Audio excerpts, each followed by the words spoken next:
Imagine for a second that you decide to just up and move to a brand new country. Oh, wow. Okay. Big life change. Right. And, we always romanticize that, right? The fresh start. Yeah, the exotic food, the architecture. It's a very appealing fantasy. Exactly. But it's kind of like jumping into the deep end of a pool without actually knowing how to swim. Oh, man. Yeah, that is terrifying. Right. Like that initial leap is super thrilling. The wind is in your hair, but the reality of actually having to stay afloat quickly sets in. And you realize, you don't have the skills yet. That is a highly accurate analogy, honestly. It's a profound shock to your whole system. Welcome to the deep dive, by the way. Today, we are exploring this amazing narrative from the Easy English podcast. Really fantastic source material today. Yeah, it's a piece titled Amir's Journey, The Courage to Adapt and Speak. And we are going to focus specifically on a story in there called Living in Another Country. Which is just so relatable for anyone who has done this. Oh, 100%. So our mission for you today is to unpack the very real and honestly often completely hidden psychological and practical stages of moving to a new culture. And learning a new language, which is the core of it all. Right. Okay, let's unpack this because we're not just talking about vocabulary lists here. No, not at all. What's fascinating here is how Amir's story maps out this really classic cross-cultural adaptation curve. Yeah, the source material does that so well. It really does. It shows that language isn't just about knowing words, it's about literally navigating your world. Which brings us right to Amir's specific experience. At the start, he's totally in that honeymoon phase we were just talking about. The initial thrill of the new. Exactly. The source describes him, walking down these new streets, trying all this new food. It's also novel and exciting. Everything feels like an adventure at first. Right, but then that thrill suddenly just crashes right into the friction of daily tasks. He hits this massive wall of reality. The logistics of just existing in society. Yeah. I mean, think about it. He goes to a cafe, right? And he just wants to order some food, but he literally can't articulate it clearly. The language barrier suddenly becomes a physical barrier. And it gets worse. He's at a store, he needs help finding something, but he feels way too nervous to even ask a question. He just stays completely silent. Oh, that silence is so heavy too. And then at work, work is just overwhelming for him because everyone is speaking so fast, he can't keep up. It's pure cognitive overload. His brain is just redlining, trying to process all of it. So his internal state just plummets. He's hesitating to speak. This deep loneliness starts creeping in, and he's just really missing his home and his family. Because home is where things are easy, where you don't have to translate your existence. Exactly. And it leads to this super heavy moment where he's just sitting there asking himself, did I make the right decision? Which is an awful place to be mentally. But I want to push back on this just a little bit because, thinking about the mental toll of this constant low-level translation, Yeah, good. is the language barrier we see Amir facing just, a lack of words? Or is it actually a sudden loss of identity and agency? Oh, it is absolutely a loss of identity. That is such a crucial point. Really? Like, just from not knowing the right words for a coffee? Well, psychologists actually call this the silent phase of adaptation. Mm-hmm. And the psychological weight of it is immense. How so? Because when you cannot express your personality, your humor, or even just your basic needs in simple transactions, your world literally shrinks. Wow, your world shrinks. That makes so much sense. Right? You become a lesser version of yourself in the eyes of your community. And this raises an important question, Rolly. What's that? How do we even measure our own success in a totally foreign environment when our basic communication tools are just stripped away from us? Man, if you measure it by ordering a coffee smoothly, you're going to feel like a failure every day. Exactly. It's Exactly. incredibly isolating. But thankfully, Amir doesn't stay isolated forever.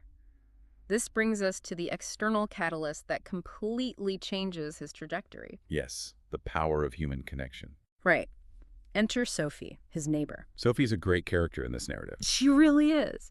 So they run into each other, and she just asks this really simple question. She says, "Hi, how are you finding life here?" Such a casual question, but so loaded. And at first, Amir hesitates. The instinct is to just say, oh, everything is great, right?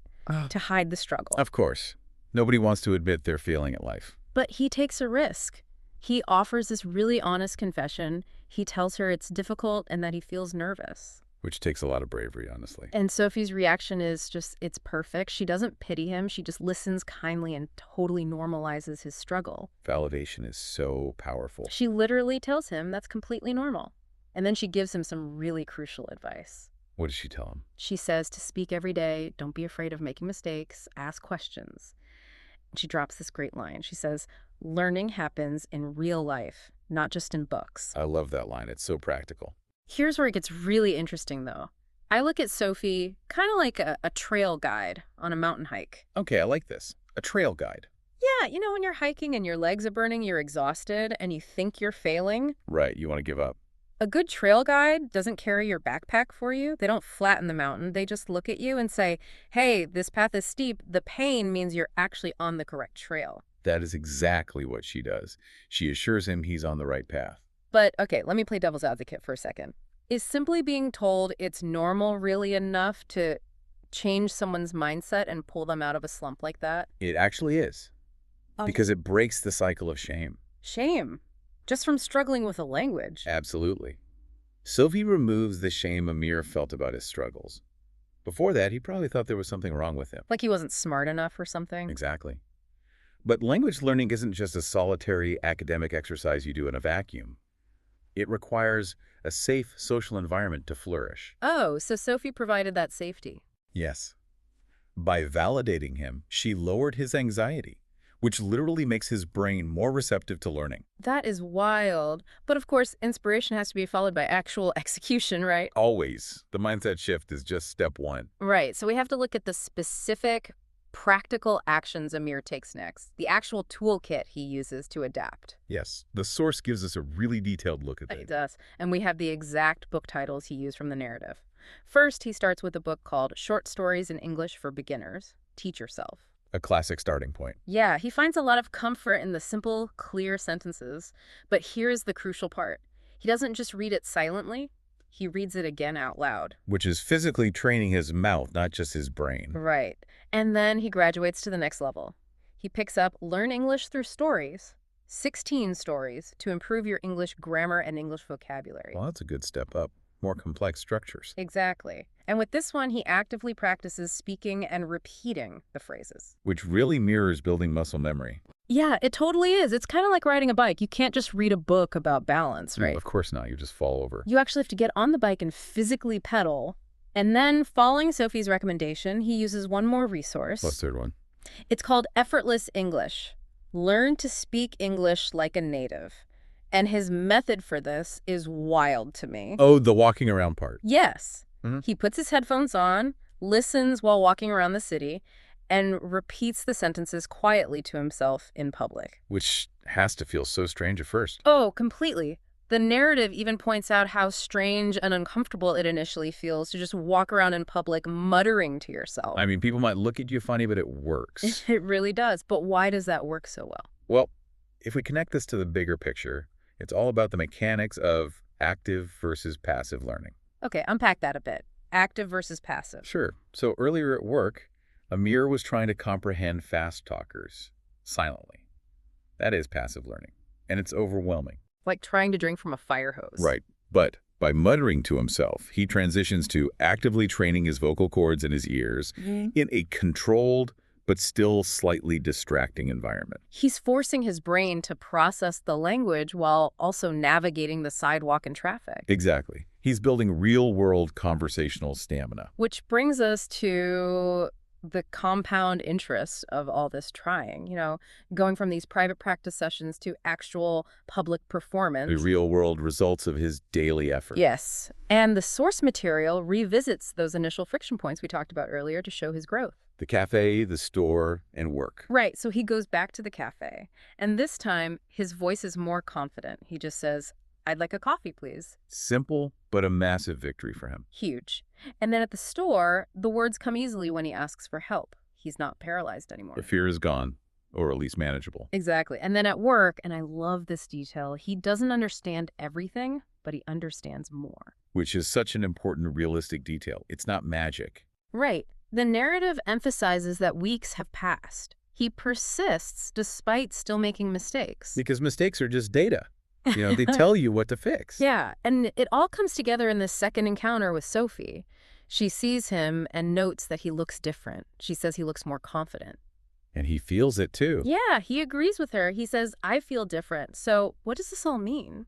It's a fundamental transformation. It really really is. I mean, to me, this slow progression is a lot like leveling up in a video game.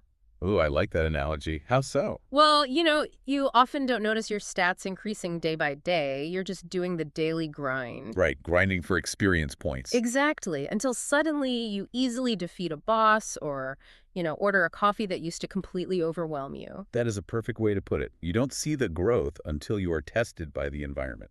So, what is the core lesson we take away from all this source material?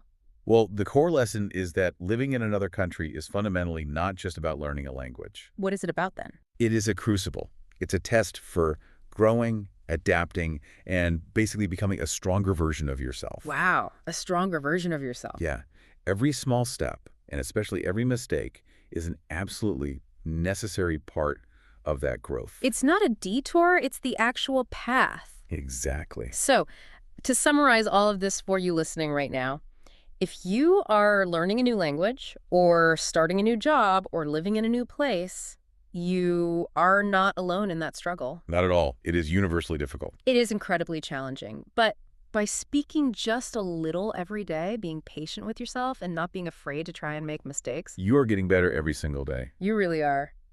And before we wrap up this deep dive, I think we have one final provocative thought to leave you with. Yes, building on Amir's realization that he actually felt different as a person. Right. It goes way beyond just vocabulary. It does. Think about this. If learning how to communicate in a new environment fundamentally shifts our confidence in how we move through the world, Yeah. does acquiring a new language mean we are actually constructing an entirely new version of our personality? Are you ever truly the same person in your second language as you are in your first?